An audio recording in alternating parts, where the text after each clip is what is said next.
I'm Myra, 29 years old, and 3 weeks ago, I got married without my parents there. Years ago, my parents spent $127,000 on my brother Derek's wedding, flew in relatives from 3 states, rented out a country club, hired a 12-piece band. But when I announced my engagement to Nathan, a man who loves me more than I ever thought possible, my father looked me in the eye and said, "Follow my rules or pay for it yourself." So I paid for it myself. What my parents didn't expect was who would show up on my guest list: CEOs, partners at top law firms, a former senator, people they'd spent their whole lives trying to impress. And when the truth about their so-called wedding fund came out, well, let's just say some secrets don't stay buried forever. Before I continue, if you're enjoying this story, please take a moment to like and subscribe, but only if you genuinely want to hear more. Drop a comment telling me where you're watching from and what time it is there. I'd love to know who's listening. Now, let me take you back 6 months ago to the night Nathan got down on one knee. My name is Myra Wells. I'm a senior accountant at a financial consulting firm in Boston. I have a corner office with a view of the harbor, a 401k that would make my college self weep with joy, and exactly zero debt. I tell you this not to brag, but because it matters. Because for 29 years my family treated me like I was one bad decision away from needing to be rescued. My parents, Richard and Linda Wells, live in a 3-bedroom colonial in Worcester. Dad retired from middle management at a manufacturing company 5 years ago. Mom worked part-time in administration until I was in high school, then stopped. They're not poor, they're not rich. They're the kind of comfortable that comes with a paid-off mortgage and a vacation to Florida every other year. My brother Derek is 4 years older than me. Golden child. Star quarterback in high school, business degree from UMass. Sales manager at a tech company that sounds more impressive than his salary suggests. 3 years ago, Derek married his college girlfriend, Brittany.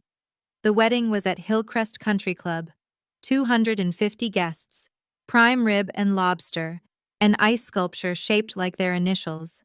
My parents paid for everything, $127,000. I know the exact number because my mother mentioned it at least 15 times during the reception. "We saved for this since Derek was born," she told anyone who would listen, champagne glass in hand. "That's what parents do." I stood in the corner that night in a bridesmaid dress that wasn't my color, watching my father give a toast about investing in family. And I thought, okay. When it's my turn, things will be different. They'll see I'm worth investing in too. I was so naive. I met Nathan Whitmore at a financial compliance conference 2 years ago. He was there representing his law firm, Morrison and Whitmore LLP, and I was there trying not to fall asleep during a panel on tax code revisions. He caught me yawning. I caught him laughing at me for it. We ended up getting coffee, then dinner, then somehow talking until the hotel bar closed.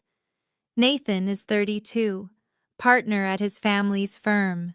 Sharp jaw, kind eyes, the sort of quiet confidence that comes from never having to prove himself to anyone. But here's what I love most about him. He listens. When I talk, he actually hears me. His family is different from mine. The first time I met his mother, Eleanor, was at their home in Beacon Hill. I wore my best blazer, rehearsed conversation topics in the car. I was terrified. The house was beautiful. Old money beautiful, with oil paintings and a library that smelled like leather and history. But Eleanor answered the door herself, wearing a simple cashmere sweater and no makeup. She hugged me before I could even introduce myself. "Nathan talks about you constantly," she said. "I feel like I already know you." Dinner wasn't catered. Eleanor cooked, roast chicken with rosemary, vegetables from a farmer's market, a lemon tart she'd made that afternoon. We ate in the kitchen, not the formal dining room, and she asked me about my work, my hobbies, my dreams. No one in my family had ever asked me about my dreams.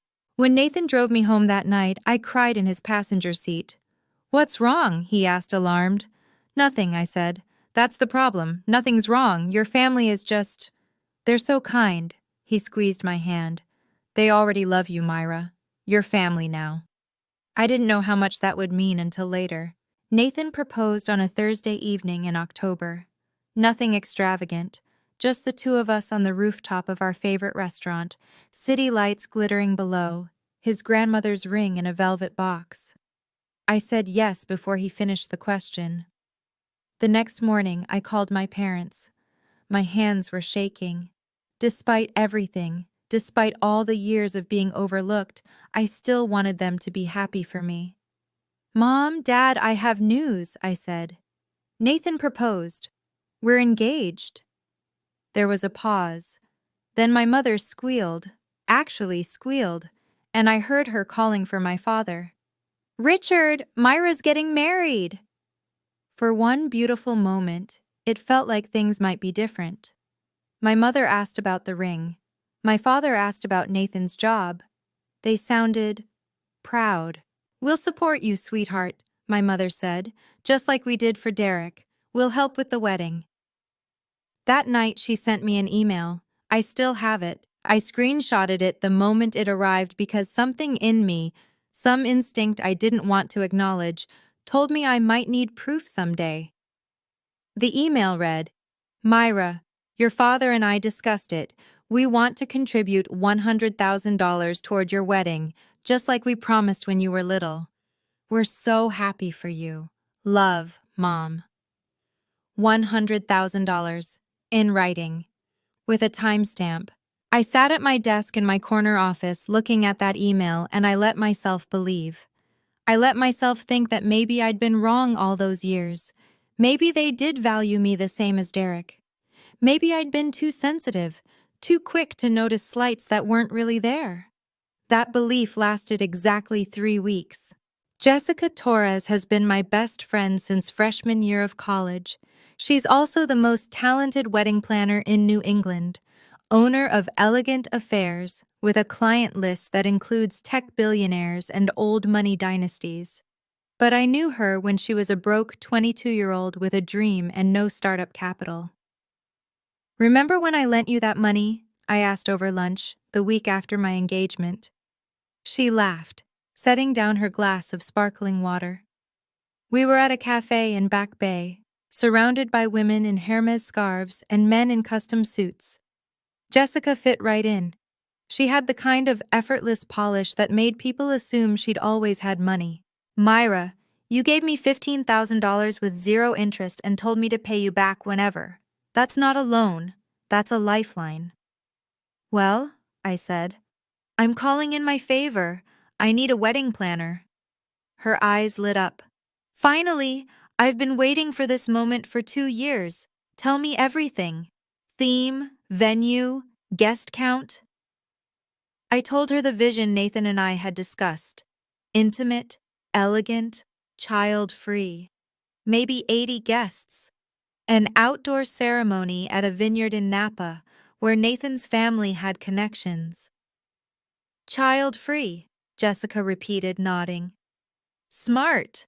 Nothing ruins a ceremony like a screaming toddler during the vows. But," she hesitated, "your family is pretty traditional, right? That might be an issue." I waved my hand. "They'll understand.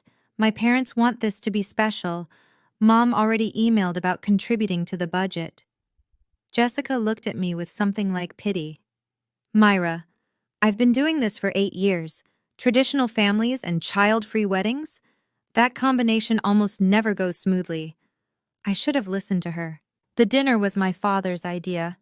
"Come over Sunday," he said on the phone. "Your mother's making pot roast. We'll discuss the wedding plans." I brought Nathan. He wore a button-down and his most diplomatic smile. My parents' dining room hadn't changed since I was a child. Same faded wallpaper, same humming fluorescent light, same framed photo of Derek's high school football glory days on the wall.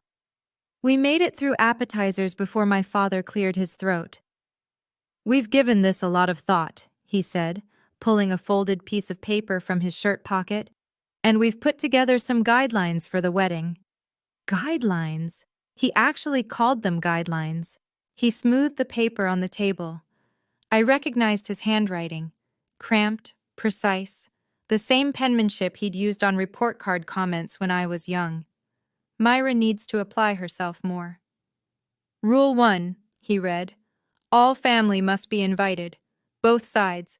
That means your great-aunt Marge, your cousin Tommy's kids, the Hendersons from church, everyone. I felt Nathan tense beside me. Rule 2. No child-free wedding. Children are part of family. Rule 3. No destination wedding. The ceremony stays local. Rule 4. We have final approval over the guest list. Rule 5. The ceremony will be at St. Catherine's. It's where your mother and I were married. He looked up satisfied, like he'd just presented a reasonable business proposal. My mother nodded beside him. These are the same rules Derek followed. It's only fair. I looked at the list. 200 guests. A church I hadn't attended since high school. Every screaming child and judgmental relative I'd spent my adult life avoiding. And if I don't agree? I asked quietly. My father's expression didn't change. Then you pay for it yourself. I tried. God, I tried. Dad, the child-free policy isn't about excluding anyone, I explained, keeping my voice calm. Nathan's nephew ruined his best friend's ceremony last year, knocked over the unity candle, started crying during the vows. The couple was devastated. We just want to avoid that. My father didn't blink. Children are family. Okay, what about a compromise? I pressed on. Children can come to the reception, just not the ceremony. That way, no. Nathan squeezed my knee under the table. A warning. Don't push. The guest list, I tried again. 200 people is a lot. What if we invited immediate family and close friends? Maybe 100? My mother let out a sharp laugh. 100. Myra, I've already told Aunt Marge, Uncle Tom, the Hendersons, the Fitzgeralds. Wait. I stared at her. You already told them? She had the grace to look slightly uncomfortable. Well, yes. When you announced the engagement, people asked. I couldn't just say nothing. You invited people to my wedding without asking me? I didn't invite them. I just mentioned. Linda told them they'd be receiving invitations, my father cut in. Which they will. That's not negotiable. I sat back in my chair. The fluorescent light buzzed overhead. Nathan's hand was still on my knee, his grip tighter now. My mother was already planning a guest list she hadn't consulted me about. She'd made promises on my behalf to people I barely knew, and my father had written rules, actual written rules, for my own wedding. Derek didn't have to follow these rules, I said quietly. My father's face hardened. Derek didn't try to exclude family. But that wasn't true, and we both knew it. I called Derek that night from Nathan's car. Rain streaked the windshield, blurring the streetlights into smears of gold. Can you talk to them? I asked. Maybe if you explain that child-free weddings are normal now, they'd listen to you. Derek sighed. The sound of a basketball game played in the background. He always had sports on. Myra, come on. You know how they are. I know, but they respect you. If you told them... Look, his voice dropped. You know Mom and Dad had a separate fund for me, right? Since I was a kid. They didn't have to follow any rules because there was never any question about what kind of wedding I'd have. I gripped the phone tighter. What do you mean, separate fund? A pause. Too long. Derek, what fund? I thought you knew. He sounded genuinely surprised. Mom told me years ago. Dad set money aside for me when I was born. Some kind of investment account. For my future. House down payment, wedding, whatever. And me? Did they set one aside for me? Silence. Derek. I don't know, Myra. His voice was uncomfortable now. I mean, Dad always said, you know how he is, old-fashioned. He figured you'd marry someone who'd take care of that stuff, that the husband's family would pay for the wedding. That's just what he believed. The rain pounded harder. Nathan watched me from the driver's seat, concern etched on his face. So there was never a fund for me, I said flatly. The 100,000 Mom promised. They don't actually intend to give it. I don't know, maybe? Myra, I'm not trying to. It's fine, I said. Thanks for being honest. I hung up and stared at the rain. 29 years. 29 years of thinking I was part of the same family, the same love, the same future. I understood now. I never was. My father called the next day. No greeting, no preamble. I need your decision, Myra. The rules stand. Take them or leave them. I was at my desk, reviewing quarterly reports. My corner office, my harbor view, the life I'd built entirely on my own. I have a question first, I said. Did you give Derek these same rules? Silence. Did you require him to invite 200 people? Did you demand final approval of his guest list? Did you threaten to withdraw funding if he didn't comply? Derek understood family values. That's not an answer. My father's voice went cold. Derek is my son. He's carrying on the family name. You're marrying into another family. The Whitmores will be your family now. That's how it works. There it was. Finally. The truth he'd never quite said out loud. So because I'm the daughter, I'm worth less. I didn't say that. You didn't have to. In the background, I heard my mother's voice. Richard, tell her she's being dramatic. Mom, I said, cutting in. I heard you. And I'm not being dramatic, I'm being clear. My father took a breath. This is our final offer. Accept the conditions or fund the wedding yourself. We won't be manipulated by guilt or modern nonsense.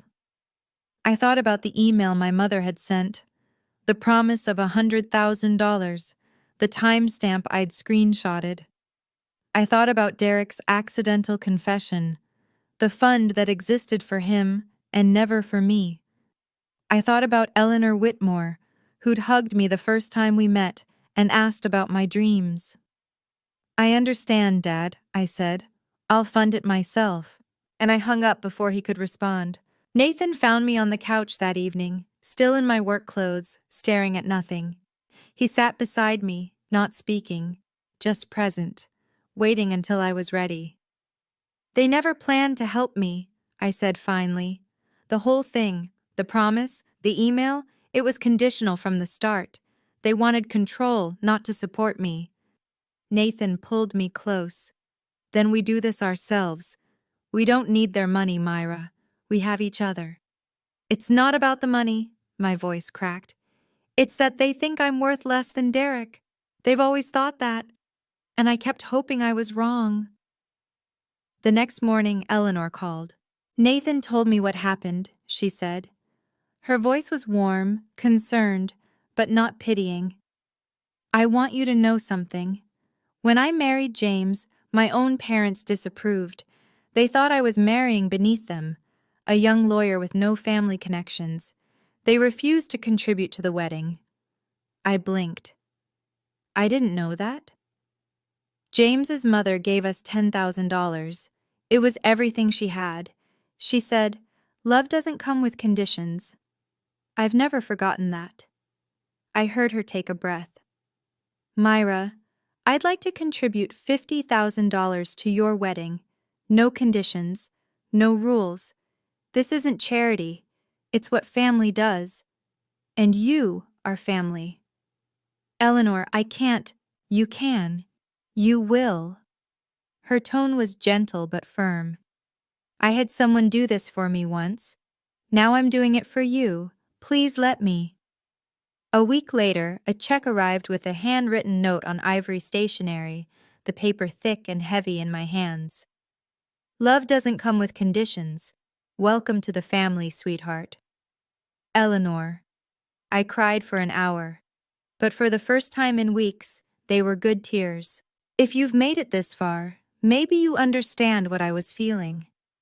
That moment when you realize your family's love came with an asterisk you never knew about. Let me be clear about something. I don't need their money. Nathan and I could pay for this wedding twice over. But that's not the point. The point is that they gave Derek $127,000 with a smile and a toast. And they're offering me conditions and ultimatums. This was never about the money. It's about whether I matter as much as my brother. And I have my answer. Now, back to 3 months before the wedding. The call started the week after I told my father I'd pay for the wedding myself. First, it was Aunt Marge. Myra, sweetheart, your mother says you're not inviting family to the wedding? That can't be right. Then Uncle Tom. I heard you're doing some kind of exclusive thing? What's this about no kids allowed? Then Darlene Henderson from church, who I hadn't spoken to in 15 years. Your poor mother is beside herself. She says you've shut her out completely. I tried to explain. Child-free was a choice many couples made. We wanted an intimate ceremony. This wasn't a rejection of anyone. No one listened. My phone buzzed constantly. Missed calls, voicemails, text messages from cousins I'd barely spoken to since childhood, all with the same theme. How could you do this to your parents? Then my mother posted on Facebook. She didn't name me directly. She didn't have to. It breaks my heart when children forget everything their parents sacrificed for them. We gave everything, and this is how we're repaid. Prayers appreciated. Within an hour, it had 47 comments. Relatives I hadn't seen in decades offering sympathy. Friends of my mother's from church expressing shock. A cousin commenting, "So sorry, Aunt Linda. Some kids just don't understand family values." I sat in my office, phone in hand, watching the notifications roll in. My mother had turned my wedding into a public referendum on my character. She'd made herself the victim before I'd even sent a single invitation. Nathan found me scrolling through the comments at midnight. "Turn it off," he said gently. "They're performing. This isn't about you. It's about them looking like martyrs." He was right. I knew he was right, but it still hurt. My mother showed up at my office on a Tuesday.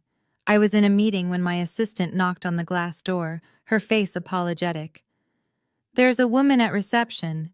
She says she's your mother. She's making a scene." I excused myself and walked to the lobby. My mother stood at the reception desk, tissues clutched in her hand, mascara streaking her cheeks. 3 of my colleagues had stopped to watch from the hallway. "Mom, what are you doing here?" "Myra," she grabbed my arm. "We need to talk, please. I'm begging you." The receptionist, a 24-year-old named Chloe who'd only been with the company 3 months, stared at us with wide eyes. "Let's talk in the conference room," I said quietly. I led her down the hall, past the glass-walled offices, feeling every pair of eyes on my back. My mother's heels clicked against the marble floor. She was still crying, theatrical tears, the kind that came easily and dried quickly. I closed the conference room door. "You need to change your mind," she said immediately. The tears had stopped. "This has gone far enough. Your father can't sleep. I can't eat. You're tearing this family apart. Mom, you posted about me on Facebook.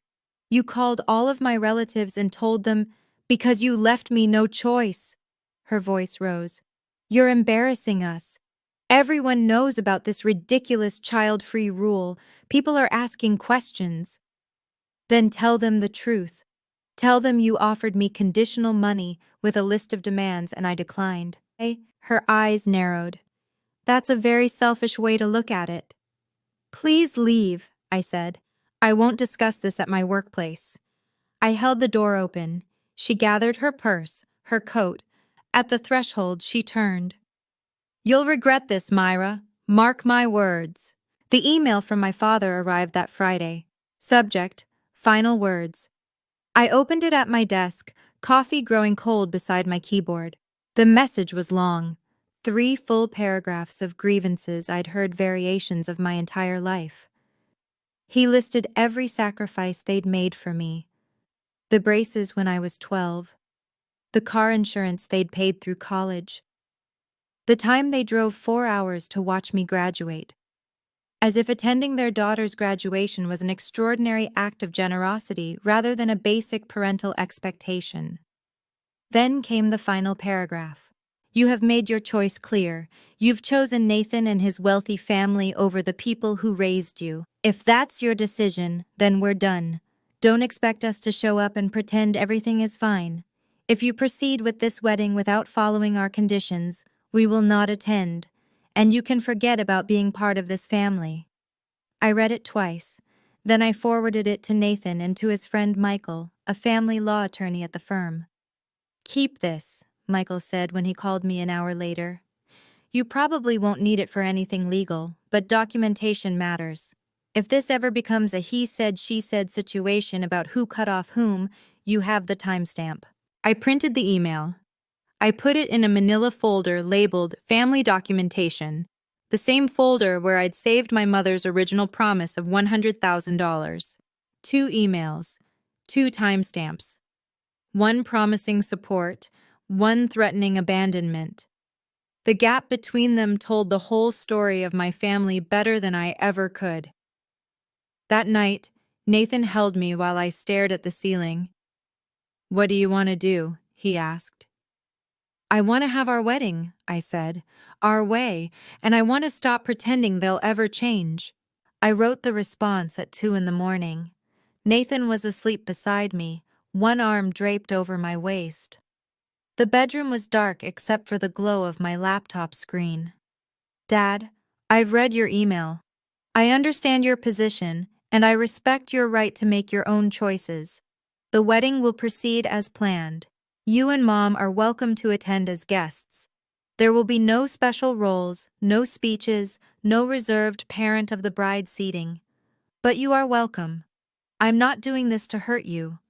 I'm doing this because I've realized that accepting your conditions would mean starting my marriage by abandoning my own boundaries. I can't do that. I hope you'll reconsider. I hope you'll choose to be part of this day, even if it's not on your terms. But I won't beg. Love, Myra. I hit send. His response came 10 minutes later. He must have been awake too. If we can't be treated as your parents, we won't be there.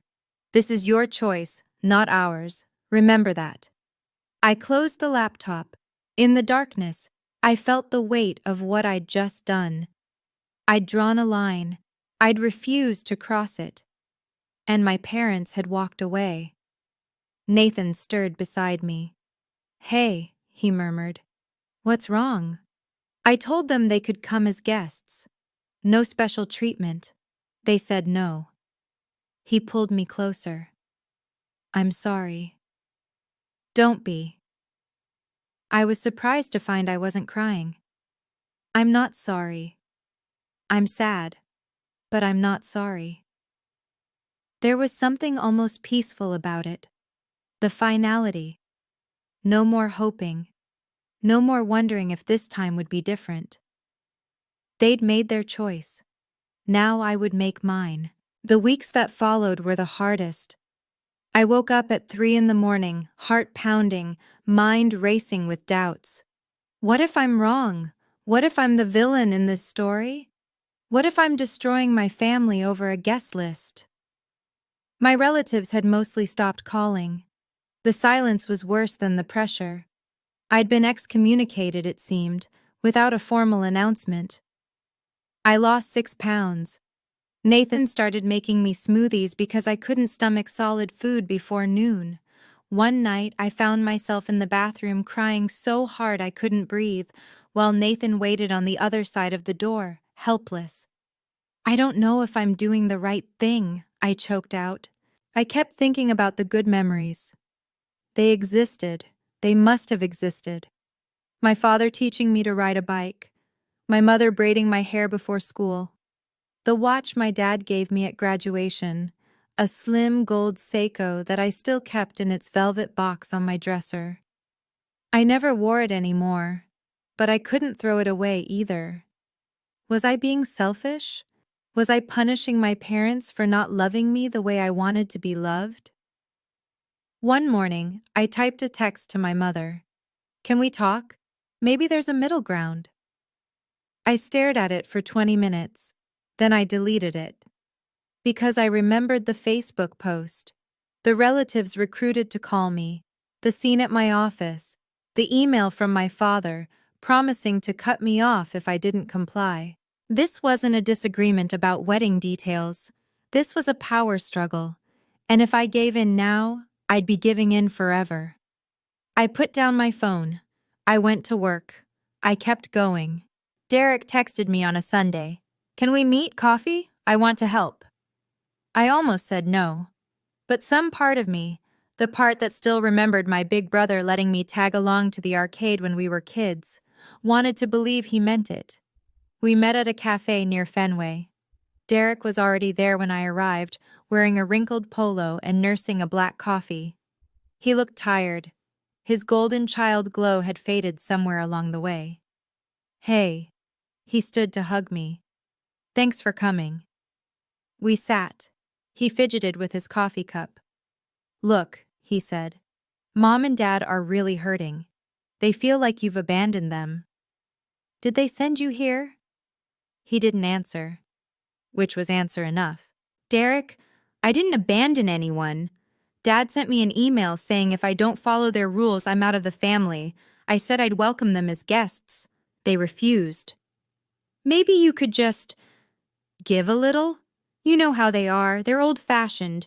If you just invited Aunt Marge and a few cousins—" "Derek," I leaned forward. "Let me ask you something. When you got married, did they give you a list of requirements? Did they threaten to withdraw funding if you didn't comply?" He looked away. "No," I answered for him. "They didn't. Because you're the son. And I'm just the daughter who's supposed to be grateful for whatever crumbs she gets." Derek shifted uncomfortably. "That's not fair." "Maybe not, but it's true." He finished his coffee in silence. When he stood to leave, he paused. "I hope you know what you're doing, Myra, because once you burn this bridge, there's no going back." I watched him walk away. He wasn't wrong. But the bridge was already on fire. I just hadn't been the one to light the match. That evening, Nathan found me on the couch, staring at my phone. "Derek?" he guessed. "Yeah, he tried to play peacemaker. Except his version of peace means I surrender." Nathan sat beside me. He didn't try to fix it. He never did. He just waited. "I keep second-guessing myself," I admitted, wondering if I'm being stubborn, if I should just give in and invite everyone and smile through the whole thing. "Do you want to do that?" "No." The answer came immediately. "No, I don't." "Then don't." He pulled me against his side. "Myra, you've spent your whole life trying to earn something that should have been given freely. Your parents' approval, their love. You worked harder, achieved more, asked for less, and it was never enough. Because it was never about what you did. It was about who you are." I closed my eyes. "You are not the problem," he said quietly. "You never were." The next morning, Eleanor called. "I heard you had a rough week," she said. No preamble, no small talk. "Nathan told you?" "He's worried. So am I." She paused. "Myra, when I chose to marry James against my parents' wishes, I lost them for 3 years. 3 years of silence. It was the hardest thing I've ever done." "How did you get through it?" "By remembering that I wasn't rejecting them. They were rejecting me for making my own choice. There's a difference." Her voice softened. "You're not destroying anything, sweetheart. You're just finally refusing to pretend the cracks weren't already there." That night, I looked at the engagement photo on our wall, Nathan and me laughing in the Boston Common, golden leaves swirling around us. I didn't need my parents' permission to be happy. I just needed to give myself permission instead. Jessica spread the final plans across her conference table like a general preparing for battle. "Okay," she said, eyes gleaming. "Let's talk about your dream wedding." The venue. A private vineyard estate in Napa Valley, rolling hills, old-growth vines, a stone terrace overlooking the valley. Nathan's family had connections with the owners. We'd gotten a rate that would have been impossible otherwise. The guest list, 85 people, carefully curated, no obligation invites, no distant relatives I'd never spoken to, no screaming children. The budget? $90,000. Nathan and I contributed $40,000 from our savings. Eleanor's gift covered $50,000. Jessica, true to her word, was providing her services at cost, normally a $30,000 value, now included as her wedding gift to us. Child-free, Jessica confirmed. Child-free. Ceremony at sunset? Golden hour, Nathan's one request. She grinned. "This is going to be my finest work, I hope you know that." I looked at the mood board she'd created. Clean lines, white flowers, soft lighting, elegant simplicity. Nothing gaudy, nothing overdone, just beauty. "What about your family?" Jessica asked carefully. "Any changes on that front?" I shook my head. They made their choice. "Okay." She made a note. "I'll have security briefed just in case. Sometimes people show up uninvited to these things." I hadn't thought about that. "You think they'd crash the wedding?" "I think people do unexpected things when they realize they're not in control." She looked at me over her glasses. "Hope for the best, plan for the worst. That's my motto." I nodded slowly. The possibility hadn't occurred to me that my parents might try to force their way in. But Jessica had been doing this for 8 years. She knew things I didn't. The invitation list was a document I hadn't shown anyone outside of Nathan and Jessica. But as I reviewed it one final evening, I realized something. This wasn't just a wedding guest list. It was a testament to the life I'd built. Nathan's side included the managing partner of Morrison and Whitmore, a federal judge who'd mentored him in law school, 3 partners from competing firms who'd become close friends. The CEO of a Fortune 500 company, a client Nathan had represented in a complex merger. My side included my mentor from business school, now a professor at Harvard Business School. 2 colleagues who'd become genuine friends. A former client who'd started a nonprofit with my financial advice. And then there was Eleanor's network. Philanthropists, arts patrons, a former senator who served on the board of her charitable foundation. At the bottom of the list were 5 names from my family. Cousin Sarah, Derek's daughter, who'd always been kind to me. My mother's second cousin Paula, who'd sent me a supportive text after the Facebook incident. 3 other relatives who'd pointedly not joined the pile-on. I'd also invited Carol Bennett. Carol was 60, a retired accountant who'd worked with my mother at her old job decades ago.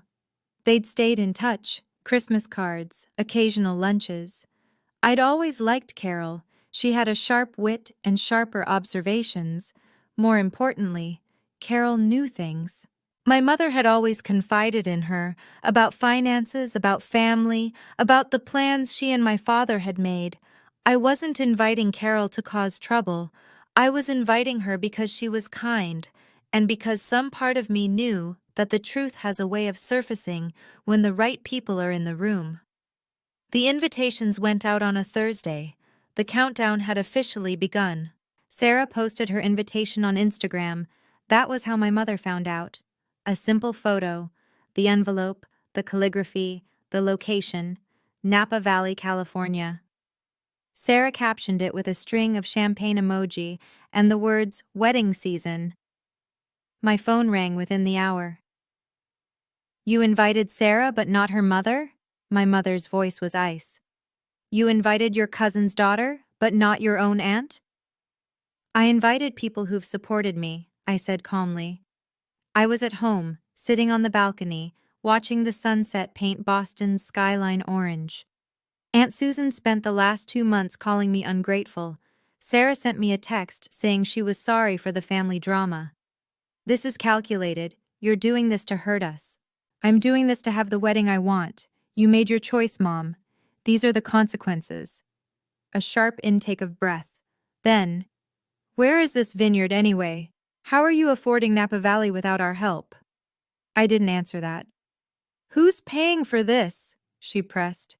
Is it the Whitmores? Are they funding the whole thing? Are you letting your in-laws pay for a wedding your own parents should be paying for? Should be paying for. Not offered to pay for. Should be. As if it was still an obligation they were meeting rather than a gift they'd withdrawn. The Whitmores have been generous, I said. So have my friends. That's all I'll say about the budget. Silence. Then, in a different tone, Myra, we should talk about this in person. Maybe we can work something out. The invitation stands, Mom. You can come as a guest. The offer hasn't changed. That's not good enough. Then I'm sorry. I hung up. But the call had told me something important. They were paying attention, and they were starting to worry. I learned later what happened next from Cousin Sarah. My mother called everyone she knew. Not to apologize, not to reconcile, to investigate. She Googled the Whitmore family. She found Eleanor's foundation website, the board of directors studded with names that appeared in society pages and business journals. She found articles about James Whitmore, deceased now, but once a federal judge with a sterling reputation. She looked up Nathan on LinkedIn, partner at 32, Harvard Law, pro bono work that had been featured in the Boston Globe. And then she looked up the vineyard. Linda called me in a panic, Sarah told me later. She was like, "Do you know what that venue costs? Do you know the kind of people who get married there?" I thought she was going to hyperventilate. My father called the following evening. His tone was different, softer, almost conciliatory. Myra, perhaps we were too hasty. Your mother and I would like to discuss things further. Maybe we could meet for dinner this weekend.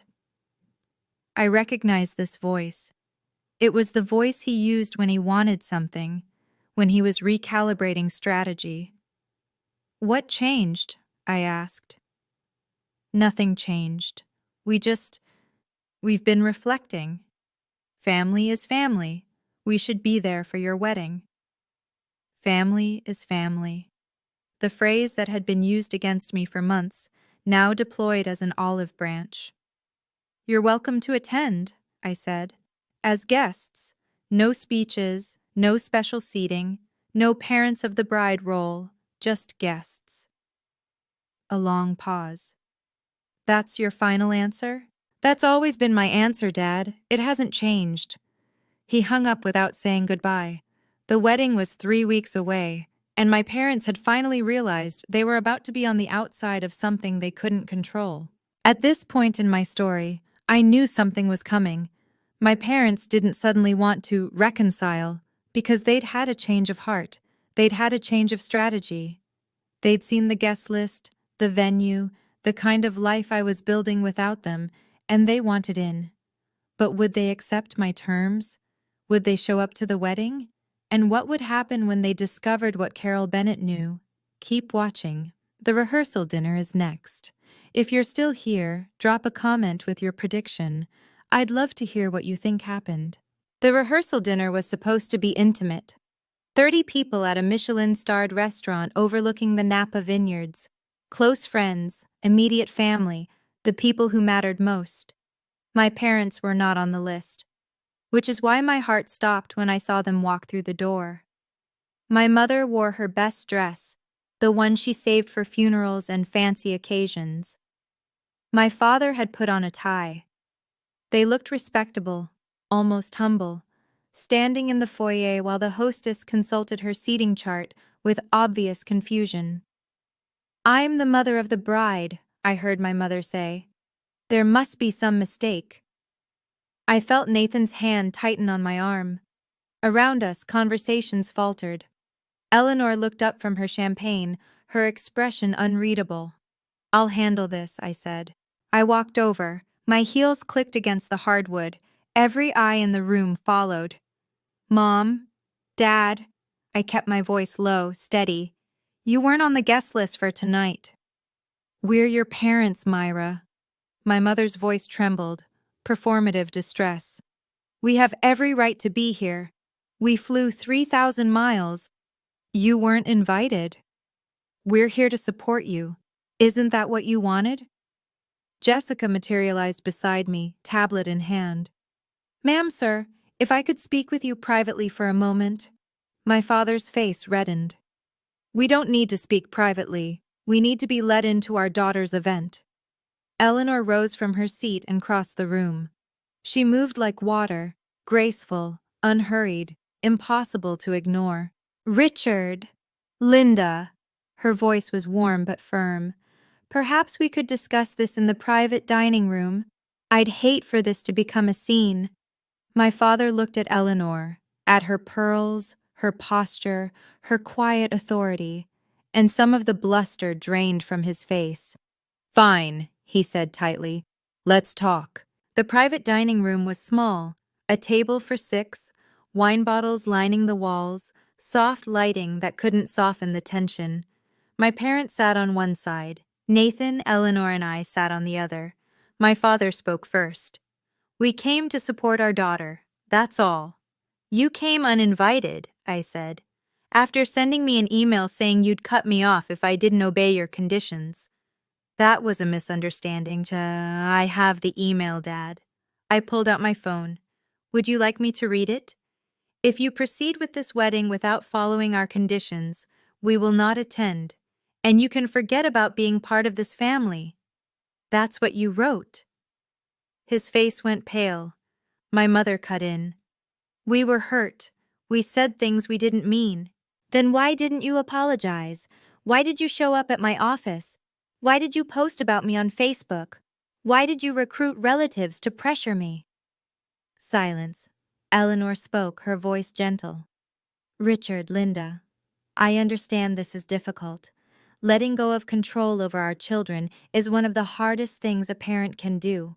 But what you've described, conditions, ultimatums, public shaming, that's not support, that's coercion. My mother turned on her. With all due respect, Mrs. Whitmore, this is none of your business. Myra is my family now, Eleanor said simply. That makes it my business. She's our daughter. Then act like it. Eleanor's tone didn't sharpen, but something in it made my mother fall silent. Being a parent isn't about control. It's about showing up for your child, even when they make choices you don't understand. Myra invited you to this wedding as guests. She's still inviting you. The question is whether you can accept that. My father stared at the table. My mother's eyes were wet with tears. Real ones this time, I thought. Neither of them spoke. Finally, my father stood. We won't be humiliated like this, he said. If we can't be recognized as your parents, we won't play pretend. Nobody's asking you to pretend, Dad. I'm asking you to be present, on terms that respect both of us. He shook his head. You've made your choice. You chose the Whitmores. You chose a crowd of strangers over your own flesh and blood. I chose a wedding that reflects my values. If you can't accept that, we can't. My mother rose, gathering her purse. We won't be treated like ordinary guests when we're your parents. She looked at Eleanor with something like hatred. I hope you're happy. You've turned our daughter against us. No one turned me against you, I said quietly. I made my own decision. I wish you could see the difference. My mother's lip trembled. You'll regret this, Myra. On your wedding day, when you look for us and we're not there, you'll regret it. She turned and walked out. My father followed. I watched them go. The door swung shut. The click echoed in the silent room. Nathan wrapped his arm around me. Eleanor reached across the table and squeezed my hand. I'm sorry, she murmured. Don't be. My voice was steady, but inside something ached. They made their choice, just like I made mine. We returned to the main dining room. The guests had resumed their conversations, though several pairs of eyes followed us with concern. Carol Bennett was sitting near the end of the table, a glass of wine in hand. She watched me walk in. Our eyes met, and she gave me a small, understanding nod, as if she knew something was coming, as if she knew what I didn't yet. The rest of the rehearsal dinner passed in a blur of toasts and laughter, but my mind kept drifting to my parents' retreating backs.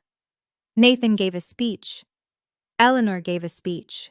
Jessica corralled everyone for a group photo on the terrace, the vineyard stretching golden and infinite behind us. "You okay?" Nathan asked quietly as we posed. "Yeah." I smiled for the camera. "I think I am." Later that night, alone in our room at the resort, I stared at the ceiling while Nathan slept. I thought about what my mother had said. "You'll regret this." But I already knew the truth. I would regret it if they stayed away. I would regret it if they came and made a scene. I would regret it no matter what, because there was no version of this story where everyone got what they wanted. The only thing I could control was whether I regretted my own choices. And I didn't. Not the boundaries I'd set, not the guest list I'd made, not the wedding I'd planned with Nathan and our real family, the one we'd chosen. My phone buzzed on the nightstand. A text from Sarah. "OMG, your mom just called my mom. She's furious. She keeps saying, 'Wait until they find out.'" "Find out what?" I stared at the message. Find out what? What could my mother possibly think she knew that would change anything? I typed back. "No idea. But thanks for the heads up." I put the phone down. Tomorrow was my wedding day. Whatever my mother thought she had left to play, I would deal with it tomorrow. Tonight, I just wanted to sleep. For the first time in months, I actually could. I woke on my wedding day to sunshine streaming through the curtains and the distant sound of someone uncorking champagne. Jessica appeared with her team at 8 a.m. sharp. Hairstylist, makeup artist, a woman whose sole job was apparently to steam my dress until it was literally perfect. "Today is your day," Jessica said, handing me a mimosa. "Whatever happened yesterday, forget it. Today is about you and Nathan." I let them fuss over me. The dress was Monique Lhuillier, a gift from Eleanor, deceptively simple in the way only truly expensive things can be. French lace, silk lining, a train that whispered across the floor. At 4 p.m., I stood at the door of the bridal suite and looked at myself in the mirror. The woman looking back was someone I almost didn't recognize, not because of the makeup or the dress, but because of the expression in her eyes. Calm, certain, ready. The ceremony was at 5 p.m. 85 guests gathered on the stone terrace as the sun began its descent toward the vineyard hills. White roses lined the aisle. A string quartet played something soft and aching. Nathan waited for me under a wooden pergola draped with greenery and fairy lights. When he saw me, his eyes went bright with tears. I walked down the aisle alone. No father to give me away. I hadn't asked anyone to fill that role. I didn't need to be given. I was giving myself, of my own free will, to the man I loved. In the front row, I'd left 2 chairs empty. My parents' seats, just in case they were empty. And as I took Nathan's hands and looked into his eyes, I realized something. I wasn't sad anymore. I was free. The reception was beautiful. Dinner under the stars, fairy lights strung above the long tables, wine from the vineyard's own cellar flowing freely. I was dancing with Eleanor when Sarah found me.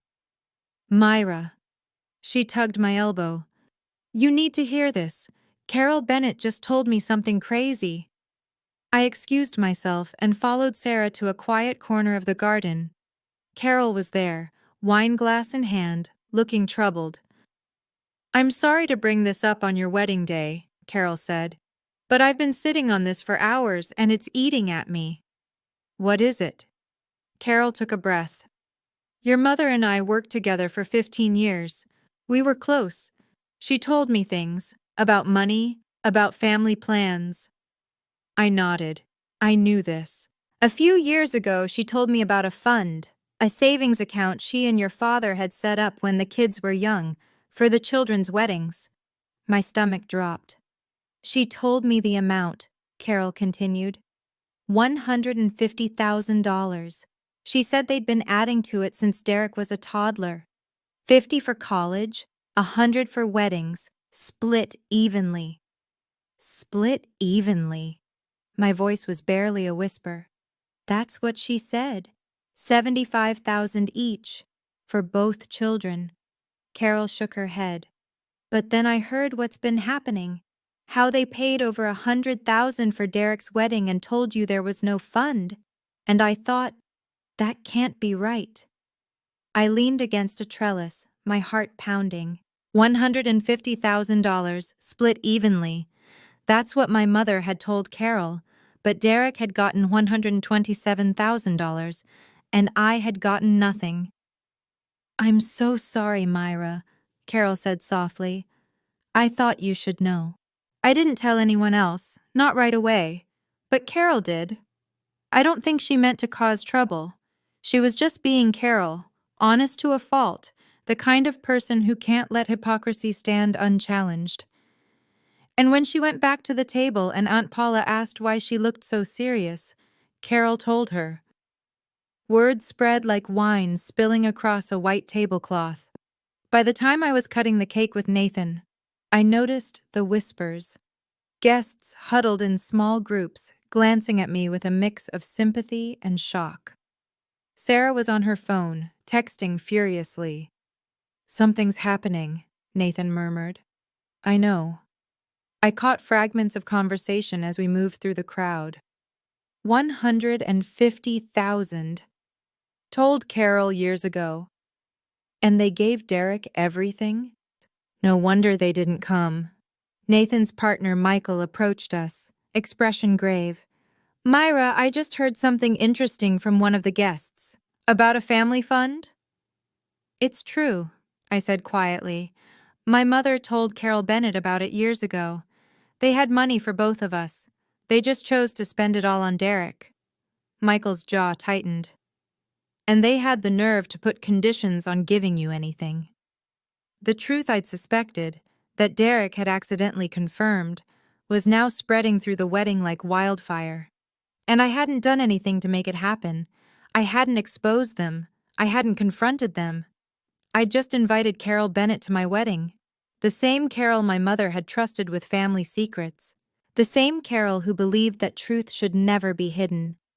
Sometimes justice doesn't require revenge. Sometimes you just have to step out of the way and let the truth do its work. 3,000 miles away, my parents' phone was ringing. I learned this later from Sarah, who'd called her mother, who'd called my mother immediately after hearing Carol's story. Is it true? Aunt Susan demanded. Did you really have 150,000 saved? Did you give Derek all of it and nothing to Myra? My mother, I'm told, tried to lie. Carol misunderstood. It wasn't like that. Linda, Carol is a certified accountant. She remembered numbers. She remembered you bragging about the fund at lunch 10 years ago. It was our money. We had the right to decide. You had the right to lie to your daughter? To pretend there was nothing when there was plenty?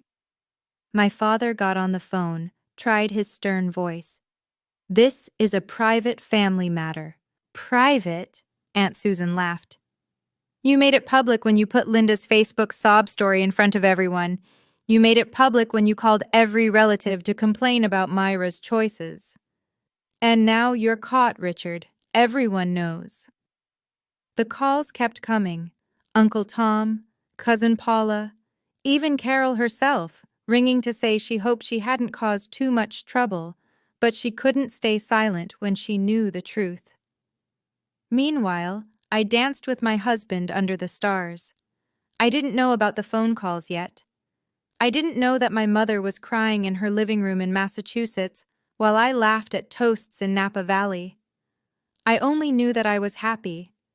I was surrounded by people who loved me.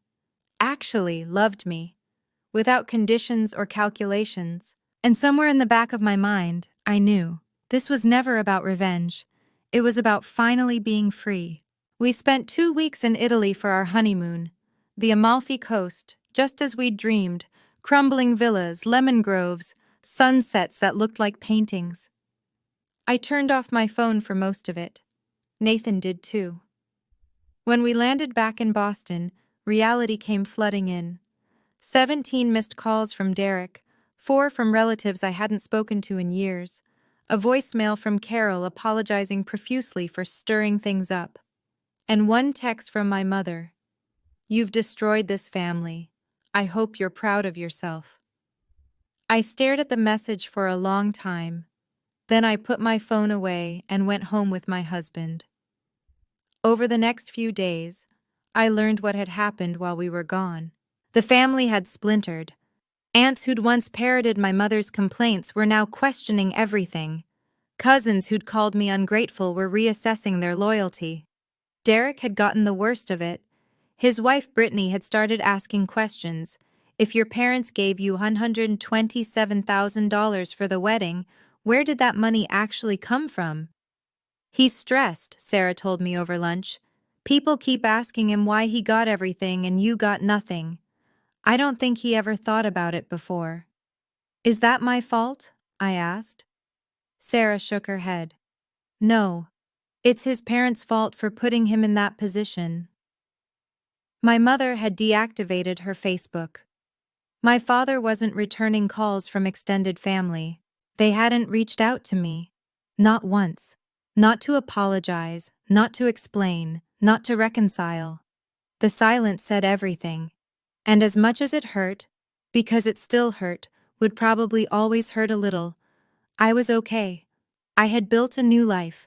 I had chosen my own family. And I was finally free. Months passed. The scandal, because that's what it had become, at least within the Wells extended family, gradually faded into an uncomfortable silence. People stopped talking about it directly, but the knowledge lingered like smoke.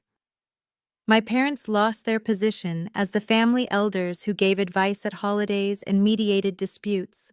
People stopped calling them. Derek's marriage hit rough waters. I heard through Sarah that Brittany had started questioning a lot of things. Not just the wedding money, but the pattern of favoritism, the expectations, the family dynamics she'd never examined before. I wasn't happy about any of it. I know that might be hard to believe. People love a revenge story where the victim watches their tormentors suffer and feels satisfied. But I didn't feel satisfied. I felt tired. One afternoon, I found myself standing at my desk, holding the velvet box with the watch my father had given me at graduation. That gold Seiko that I'd kept but never worn. I opened it. The watch face caught the light. It was a nice watch. Not expensive, not like the things Eleanor wore. But it had meant something once. A moment when my father had looked at me with something like pride. I closed the box and put it back in the drawer. I didn't throw it away. Some wounds don't heal by destroying the things that caused them. They heal by acknowledging what was, mourning what could have been, and choosing to move forward anyway. Nathan found me staring out the window that evening, the city lights of Boston glittering below. "Thinking about them?" he asked. "Sometimes," I admitted. "Is that strange?" "No." He wrapped his arms around me from behind. "They're still your parents. That doesn't go away." "No," I agreed. "It doesn't. I don't know if my parents will ever change. Part of me still hopes they will. Part of me has accepted they won't. What I know for certain is this. I spent 29 years trying to earn something that should have been given freely. Love. Acceptance. The simple acknowledgement that I was worth as much as my brother. I bent myself into shapes trying to please them. I made myself small. I accepted conditions and ultimatums and casual cruelties because I thought that was just how families worked. It took losing them to realize I'd never really had them. Not the way I wanted, not the way I deserved. But here's the thing about building your own family. You get to choose. Nathan chose me. Eleanor chose me. Jessica chose me. Carol Bennett, in her own way, chose me by refusing to let lies stand. And I chose myself.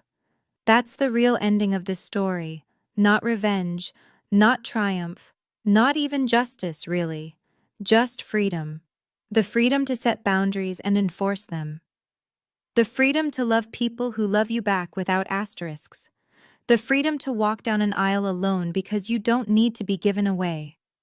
If you're watching this, and you're in a similar situation, if your family makes you feel like you're not enough, like their love comes with terms and conditions, like you're always one wrong step away from being cut off, I want you to know something. You are worthy of unconditional love. And if the people who were supposed to give it to you won't, you have the right to find it elsewhere. You have the right to build your own family. You have the right to choose yourself. I'm Myra Wells. I'm 29 years old, and I finally know what it means to be free. Thank you for staying with me until the end.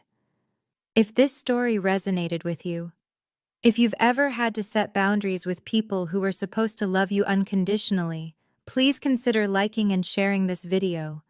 Your support means more than you know. Subscribe to the channel if you want more stories like this. I have plenty more to share. And leave me a comment below. Have you ever had to choose yourself over someone else's expectations? I want to hear your story. We're all in this together. Check the description for more videos. I'll see you in the next one. Take care of yourselves.